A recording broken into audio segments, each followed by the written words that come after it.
இப்போ என்ன கொஸ்டின் அப்படின்னா, தமிழ்நாடு மழை பெய்யவே மாட்டேங்குது, பெஞ்சால் லைட்டாக பெய்யுது.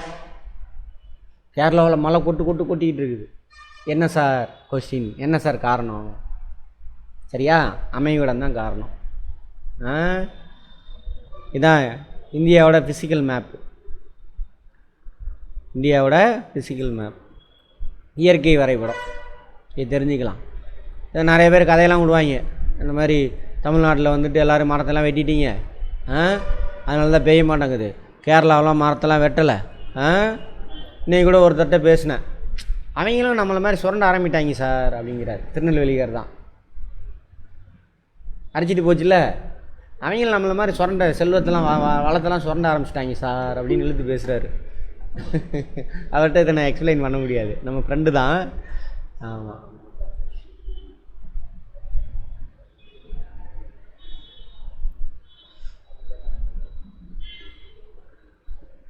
ஏன் சார் அப்படின்னாக்கா, இந்தியா மீது தென்மேற்கு பருவ காற்று இப்படி வீசும். ஓகேவா, இப்படி வீசும். இது பாருங்க, இதுதான் கேரளா. இங்கேருந்து இதான் மேற்கு தொடர்ச்சி மலை. ஃபிசிக்கல் ஜியாகிரபி புரிஞ்சுக்கங்க. மேற்கு தொடர்ச்சி மலை ஃபுல்லாக 2-3 விஷயம் பார்ப்போம். இதான் மேற்கு தொடர்ச்சி மலை. கோயம்புத்தூரில் அவ்வளோவா மழை பெய்யாது, ஏன்னா இங்கே வந்து பாலக்காடு கணவாய் பள்ளம் தெரியுதா, கொஞ்சம் படத்தை பார்த்தா தெரியும். இதெல்லாம் மலைகள், மவுண்டெயின்ஸ். இதெல்லாம் பீடபூமி. இதான் மேற்கு தொடர்ச்சி மலை. இதில் காற்று உள்ளே பூந்து போயிடும். கோயம்புத்தூரில் அவ்வளோவா மழை பெய்யாது. அதேமாரி கேரளாவில் எங்கெங்கெல்லாம் மலை, உயரமான மலைகள் இருக்கோ, இங்கெல்லாம் மலை, மவுண்டெயின்ஸ் இருக்கா, மலை தடை மலை படிச்சிருப்போம் நம்ம. இப்படி தான் மவுண்டெயின்னா, காற்று இப்படி வீசும் பொழுது கடல்லேருந்து வீசுது அந்த காற்று, நல்ல ஈரப்பதத்தோடு வரும். வந்து இந்த மவுண்டெயினில் மோதும் பொழுது அப்படியே மேலே ரைஸ் ஆகும். அப்படியே மேலே போக போக போக போக என்னாகும், கூலிங் ஆகும். இப்போ ஏற்காடு அடிவாரத்துலேருந்து மேலே போக கூலிங் ஆகுதுல்ல, கூலிங் ஆகும் பொழுது இந்த ஈரப்பதம்லாம் என்னாகும், சுருங்கி மேகம் ஃபார்ம் ஆகி இந்த மேற்கு தொடர்ச்சி மலையினுடைய மேற்கு, அதாவது கேரளா, அங்கே மழை கொட்டுன்னு கொட்டி தீர்த்துரும். சரியா. அடுத்தது தமிழ்நாடு பக்கம் ஏன் சார் பெய்யலை அப்படின்னாக்கா, தமிழ்நாடு கிராஸ் ஆகணும்னா மேகம் மேலேருந்து கீழே இறங்க ஆரம்பிச்சிடும். மேலேருந்து கீழே வர வர நம்ம டெம்பரேச்சர் அதிகமாகும். அப்போ க்ளவுடு இதாகி மழை பெய்யாது. புரிஞ்சுதா? எதா லாஜிக் கேட்டால் மரத்தெல்லாம் வெட்டிட்டாங்க. மரத்துக்கும் மழை பொழிவுக்கும் இருக்கிற சம்பந்தம் ரொம்ப ரொம்ப கம்மி தான், 5-10% தான். சரியா. மழை பெய்யறதுக்கு யார் வேணும், இந்த மாதிரி மழை தடுக்கிறதுக்கு ஒரு ஆள் வேணும், ஒன்று அல்லது இன்னும் 2 காரணங்கள் இருக்குது, அதெல்லாம் அப்புறம் பேசிக்குவோம். கீழே இருக்கக்கூடிய வளிமண்டலத்தை மேலே தூக்கிட்டு போகணும். இதுதான் முக்கியமான காரணம் மழை பெய்வது. அந்த ஏரியாவில் மரம் நிறையா இருக்குது சார். இப்போ வச்சுக்கோங்க, பூமி உருவானும் பொழுது கேரளா ஃபுல்லாக மரம் இருந்துச்சா, மரம் இருந்துச்சா? மழை பெஞ்சால் தானே மரம் வந்திருக்கும். அப்போ எப்படி மரம் பெஞ்சிச்சு? மழை பேஞ்சு அப்புறம் தான் மரம், சின்ன செடியெல்லாம் முளைக்கும், செடியெல்லாம் கீழே விழுந்து அதுக்கப்புறம் மரமாக வளரும். சொல்லுங்க கார்த்தி. நட்டு வச்ச நட்டுலாம் அங்கே வைக்க இயற்கை பூமி உருவாகும் பொழுது எங்கே நட்டு வச்சிங்க? புரிஞ்சுதா? அப்போது மழைப்பொழிவிற்கும் மரத்திற்கும் சம்மந்தம் ரொம்ப ரொம்ப ரொம்ப ரொம்ப கம்மி. இங்கே கதையாக விட்டு வச்சுருப்பானுங்க, தமிழ்நாட்டில் வந்து மரத்தெல்லாம் வெட்டிட்டோம், அதனால தான் தமிழ்நாட்டில் மழை பெய்ய மாட்டேங்குது அப்படின்னு. எப்பயுமே இதுதான் கதை. அப்போ மேற்கு தொடர்ச்சி மேலே மழை பெஞ்சு நான் இந்த கேரளா, இந்த பக்கம் கேரளா, அதேமாரி கர்நாடகாவில் இந்த இடத்துல உள்ளே பூந்துடும். குடகு மலை அதெல்லாம் இருக்குது, அதில் உள்ளே பூந்து மழை கொட்டுன்னு அங்கே இருந்தேன்னா அவன் காவிரியில் நிரம்பி வரும். அதெல்லாம் கதையெல்லாம் இன்னும் மீம்ஸ்லாம் போட ஆரம்பிச்சிடுவானுங்க பாருங்கள். கர்நாடகா தண்ணி கொடுக்குறான், அதை பண்ணுறான், இதை பண்ணுறான், கேரளா கதையெல்லாம் விடுவானுங்க. வெயிட் பண்ணுங்கள், நான் சொல்லி முடிச்சிட்றேன், அதை பற்றி பார்ப்போம். அப்போ கேரளாவில் மழை பெய்யறதுக்கு என்ன காரணம்? ஆமாம், இதுக்கு பேர் காற்றுமுக திசை அப்படின்னு சொல்லுவாங்க. காற்றுமுக திசை, இங்கிலீஷில் விண்வேர்ட் சைடு.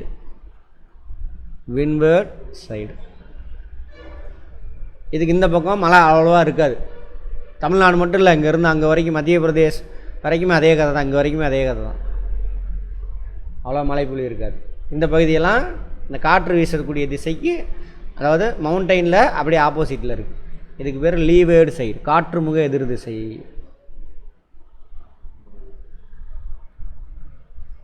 இதெல்லாம் நமக்கு தெரியாதனால அவனுங்க இல்லாத கதையெல்லாம் விட்டு நம்மளை இன்னும் ஒப்பேத்திக்கிட்டு இருக்காங்க.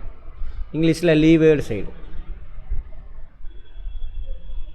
எப்பயுமே காற்று எந்த திசையிலேருந்து வீசுதோ அந்த பக்கம் மவுண்டைன் இருந்தது அப்படின்னாக்கா, மவுண்டைனில் மோதி மேலே ரைஸ் ஆகும்பொழுது அந்த காற்று வீசக்கூடிய பக்கத்தில் நல்ல மழைப்பொழிவு இருக்கும். அப்படி ஆப்போசிட்டில் மழைப்பொழிவு இருக்காது அந்த பக்கம், மலைக்கு அந்த பக்கம். அதனால தான் நீங்கள் தேனி கம்பத்தில் போய் நின்றுட்டு ஒரு சில இடத்துல போய் நின்றுட்டு பாருங்கள், லெஃப்ட் சைடெல்லாம் வறண்டு போய் கிடக்கும், ரைட் சைடெலாம் பயங்கர பசுமையான மரங்கள் இருக்கும். ரைட் சைடு காற்று முக திசை, லெஃப்ட் சைடு காற்று முக எதிர் திசை. அதான் காரணம். புரிஞ்சதா? ரைட். அதனால தான் தமிழ்நாட்டுக்கு மழை வரல. கேட்டால் இந்த கதையெல்லாம் விட்டானுங்க. இது கருவேல மரம், சீமை கருமேல மரம், அதுக்கு இதுக்கு சம்மந்தமே இல்லை. அதெல்லாம் போங்கு. சயின்டிஃபிக்காக பார்த்தீங்கன்னாக்கா சீமை கருவேல மரம் சயின்டிஃபிக்காக பார்த்தீங்கன்னா கம்மியான தண்ணியை தான் செலவு பண்ணும், வேஸ்ட் பண்ணாது. அது காமராஜரை கொண்டு வந்து பரப்பி விட்டது. அது நல்லது பரப்புனது. அதேமாரி அப்படியே வெளியிட்டாலும் H2O மாலிகுல் இருந்தால் தான் நாம் அது மேலே போனால் க்ளோட் ஆஃப் ஆமாய் மழையாக கொட்டும். அப்போ தப்பாக சொல்லி தரானு. வேறு பின்னாடி நிறையா காரணங்கள் இருக்குது. இந்த கார்பரேட்டு அதெல்லாம் இதுதான் காரணம். ஃபஸ்ட்டு கேள்வி முடிஞ்சா? புரிஞ்சிருச்சா என்னது? கேரளா எங்கே இருக்குது? காற்று முக திசையில் இருக்குது. கடல்லேருந்து வந்து வீசி மேலே ரைஸ் ஆகி மழை கொட்டுன்னு கொட்டுது. நம்மளுக்கு தானே இந்த லீவேர்ட் சைடு காற்று கீழே இறங்க ஆரம்பிச்சிது, மழை பெய்யாது. ஓகேவா? அதனால் மேற்கு தொடர்ச்சி மலை தான் நம்பி இருக்கணும். நம்ம மட்டும் கிடையாது, யார்? இந்த என்டையர் இதுவே அதுதான். பெனின்சுலார் இந்தியாவோட கதையும் அதே கதை தான். புரிஞ்சுதா? இப்போ இமயமலை அதேமாரி எங்கே உத்தரகண்ட் அங்கெல்லாம் மழை பெய்யுதா? இந்த காற்று தான் போய் மோதி. அதேமாதிரி பாருங்கள், ராஜஸ்தான் பாலைவனம், இங்கே தான் ஆரவலி மவுண்டெயின் இருக்குது. இது பாலைவனம். குஜராத்தும் பாலைவனம், பாலைவனம் தான். பெரிய செல்வ செழிப்புலாம் இல்லை. அதனால தான் வியாபாரத்தில் ஈடுபடுறாங்க, வேறு ஒன்றும் இல்லை. காற்று இப்படி வீசும் இதே மாதிரி. இந்த காற்றுக்கு பேரலாக இருக்குது. இதுதான் மவுண்டெயின். காற்று இங்கேருந்து வீசுதா, அதுக்கு பேரலாக காற்று இப்படி வீசுறதுனால அது தடுக்க முடியல. நேராக அது போயிடும். நேராக போய் உத்தரகண்டு, இமாச்சல் பிரதேசம் அங்கெல்லாம் மோதி இங்கே இமயமலைகளில் நல்ல மழை பொழிவு வரும். ஸோ அங்கே வெள்ளம் போகும். வட இந்தியாலாம் வெள்ளம். சரியா? அதேமாதிரி சிரபுஞ்சியில் அதிகமான மழை. இது இங்கே தான் இருக்குது சிரபுஞ்சி. இங்கே பாருங்கள், இதுதான் சிரபுஞ்சி. இந்த இடத்துல தான் இருக்குது. காற்று இங்கேருந்து வருதா, நம்மக்கிட்ட இருந்து போகுதில்ல காற்று, இது நேராக கேனீங்கன்னா எருமாடு ஏரோப்ளைன் ஓட்டுமா, அந்த மாதிரி நம்மகிட்ட கதை விட்டுக்கிட்டே இருக்கானுங்க பல வருஷமாக. இதுதான் சிரபுஞ்சி. இங்கேருந்து போதில் காற்று அது ரைஸ் ஆகி இங்கே இறங்கி இப்படியே போய் வங்காள விரிகுடாலெலாம் இன்னும் ஈரப்பதத்தை எடுத்துக்கிட்டு நேராக அங்கே போய் முட்டும். ரவுண்டு கட்டி மழை கொட்டுன்னு கொட்டும். உலகத்துலேயே அதிக மழை பெய்யக்கூடியது. ஏன்னா மலையோட முட்டுச்சந்து. சிரபுஞ்சி மேலே போய் பார்த்திங்கன்னா மரம் இருக்காது, புல்லு தான் இருக்கும். இப்போ மரத்துக்கும் மலைக்கும் சம்மந்தம் ரொம்ப ரொம்ப கம்மி. அப்போ மழை பெய்யணுன்னா ஏன் இப்போ பாருங்கள், துபாயில் மழை கொட்டுன்னு குடித்தா செயற்கை மலைம்பாங்க. செயற்கை மலைலாம் இல்லை, அது நடக்கிறது கன்வெக்ஷன் ரெயினால் நடக்கிறது. கீழே இருக்கக்கூடிய வளிமண்டலத்தை மேலே யார் தூக்கிட்டு போகிறாங்க, அதை பொறுத்து தான். மேலே ரைஸ் ஆகி போச்சுன்னா க்ளவுடு ஃபார்மே மழை கொட்டும். 3 பேர். ஒன்று இந்த மழை தடுத்தால் மேலே போகும், இன்னொன்று சைக்ளோன் ஃபார்ம் ஆனால் வளிமண்டலம் மேலே ரைஸ் ஆகும், இன்னொன்று வெப்பச்சலன மழை. வெப்பச்சலனம் மே மாதத்தில் பெய்யும். நம்ம ஊரில் சேலத்திலலாம் பயங்கர வெயில் அடிக்கும், காலையிலேருந்து சாயந்தரம் வரைக்கும். அந்த வெயில் தரையில் பட்டு தரை ஹீட்டாகி தரை வெப்பத்தை வெளியிடும். அந்த வெப்பத்தை எடுத்துகிட்டு இங்கே உள்ள வளிமண்டலம் என்ன பண்ணும், மேலே ரைஸ் ஆகும். மேலே போக குளிர்ச்சி அடைஞ்சு கீழே மழையாக கொட்டும். இந்த 3 பேர் தான் காரணம். எதுக்கு? மழை பொழிவிற்கு. இதான் சயின்ஸ். அவனுங்க சொல்கிறதெல்லாம் என்ன வார்த்தை சொல்கிறதுன்னு தெரில எனக்கு. ரைட், மாற்றிக்கங்க. இன்னும் நிறைய பேர் சொல்லிகிட்டு இருப்பாங்க அடுத்தது. அதேமாதிரி கேரளாவில் ஏன் சார் அன்றைக்கி சொன்னேன்ல லேண்ட்ஸ்லைடு நடக்குது அப்படின்னு கேட்டிங்க. அது மலை பிரதேசம். பாருங்கள், இப்படி தானே இருக்குது, மலை தானே, மலை பிரதேசம். மண்ணெல்லாம் பாறை மேலே ஒட்டிக்கிட்டு இருக்குது. அதிகமாக மழை பெய்யுதா, அந்த பாறைக்கும் இதுதான் பாறை மேலே மண் ஃப்ரிக்ஷன்னால் ஒட்டிக்கிட்டு இருக்கும். இப்போ அதிக மழை பொழிஞ்சிதுன்னு வச்சுக்கோங்க, அந்த தண்ணி என்ன ஊடுருவி பாறைக்குள்ளே போகும். பாறையில் போய் பட்டு அந்த தண்ணி என்ன இப்படியே வலிஞ்சு இப்படி வரும். அப்போ மண்ணுக்கும் இந்த பாறைக்கு நடுவில் ஃப்ரிக்ஷன் குறைஞ்சி வளவலன்னு இருக்கும்ல.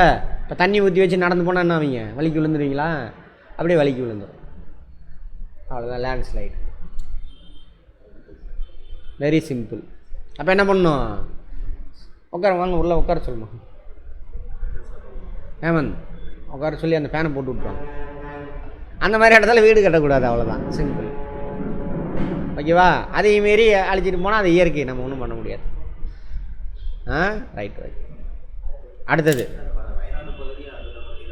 அப்படி தான், வேறு ஒன்றுமே கிடையாது. நீங்கள் கேட்டிங்களா ஏன் சார் கேரளா பக்கம் அதிகமாக லேண்ட்ஸ்லைடு தான் இந்த மாதத்தில் தான். கேரளா பக்கம் இந்த சவுத் வெஸ்ட் மான்சூன் இருக்குல்ல, அதோட காலம் என்ன சார் அப்படின்னா ஜூன் ஃபஸ்ட் வீக், அதாவது மே லாஸ்ட் வீக்கு அல்லது ஜூன் ஃபஸ்ட் வீக், அதிலேருந்து செப்டம்பர் எண்டு வரைக்கும். கொஞ்சம் முன்ன இருக்கும், எண்டாக இருக்கலாம், அக்டோபர் வரைக்கும் இருக்கலாம், செப்டம்பர் எண்டு. அந்த காலகட்டத்தில் அதிகமான ரெயின்ஃபால். ஏன்னா விண்வேர்டு சைடு, ஸோ அங்கே தான் அதிகமான மழை பெய்யும், வேறு ஒன்றுமே கிடையாது. அப்படி அதிகமாக மழை பெய்ததுனால தான் அந்த பக்கம் மரங்கள்லாம் நல்லா செழிப்பாக இருக்குது. அதே டைமில் உருவான மழை தான் என்னது, இந்த தமிழ்நாட்டு மழை. இதே மழை தான் இந்த பக்கம் தமிழ்நாடு, இந்த பக்கம் கேரளா. இது லீவேர்டு சைடு, இது விண்வேர்டு சைடு. ஹெவி ரெயின்ஃபால்னால என்னாச்சு, பயங்கர அடர்ந்த காடுகள் உருவானுச்சு. இது லீவேர்டு சைடு, ஸோ என்ன இருக்காது, மழைப்பொழிவு இல்லை. ஸோ புல், சின்ன மரம், புல் செடி, அது மாதிரி தான் இருக்குது. இதான் காரணம். சயின்ஸு இவனுக்கு சொல்கிறதெல்லாம் கிடையாது. இவனும் சும்மா டான்ஸாக விட்டு தள்ளுறானுங்க, அரசியல் பின்புலத்தோடு. சும்மா எனக்கு பிடிக்காதவங்க இருக்கிறான், பேச விட்டாட்டி அங்கே நான் பாரு இருக்கிறேன், அங்கே தேனாறு பாலாறு ஓடுது அப்படின்னு கதை விடுவானுங்க. அங்கே போய் பார்த்தீங்கன்னா தண்ணி குடிக்கிற தண்ணிக்கே வழி இல்லை. பாலாறுக்கு அங்கே போகிறது. பாலாறு வேணால் நம்ம ஊரில் தமிழ்நாட்டில் தான் ஓடிது. ஆமாவா? இதுக்கு பேர் மலை தடைமலை. இங்கிலீஷில் வந்து ஓரோஜீனிக் ரெயின்ஃபால். இதுக்கு பேர் மழை தடுப்பதனால் மேகம் மேலே, காற்று மேலே ரைஸ் ஆகி மேகம் ஃபார்ம் ஆகி மழை கொட்டுது. அதுக்கு பேர் என்னது, மலை தடைமலை. ஜாகிரபியில் படிச்சிருப்போம், தெரியுதா? மலை தடைமலை, ரெயின்ஃபால். ஓரோஜினி, ஓரோனா மலைன்னு அர்த்தம், ஓரோஜீனிக். இந்த மாதிரி யோசிக்கணும். அவன் தான் சிவில் சர்வெண்ட்டுக்கு தேவை. அதை தான் அங்கே கேட்பான். நீங்கள் எந்த புக்கில் இருந்து கொஸ்டின் வராது, இந்த மாதிரி கரண்ட்டில் நடக்கக்கூடிய. இப்போ கேட்பான், அடுத்த தடவை இந்த கொஸ்டின் இருக்க வாய்ப்பு இருக்குது. இங்கே பாருங்கள், பிலிப்பைன்ஸ்லேயும் வெள்ளம் வந்துச்சு, கேரளாவிலையும் வெள்ளம் வந்துச்சு ஒரே டைமில். என்ன அப்படின்னு 4 ஆப்ஷன் கொடுத்துருப்பான். Both are in same latitude, both place have mountains. சரியா? எதுக்கு? அந்த காற்றை தடுக்கிறதுக்கு இருந்திருக்கும். பிளைனில் அந்த அளவுக்கு பெஞ்சிருக்காது, பிளைன் பக்கம் மவுண்டெயின் இருந்திருக்கும், தடுத்து மேலே ரைஸ் பண்ணியிருக்கும். சரியா? ரைட். ஓரோஜினிக் ரெயின்ஃபால்.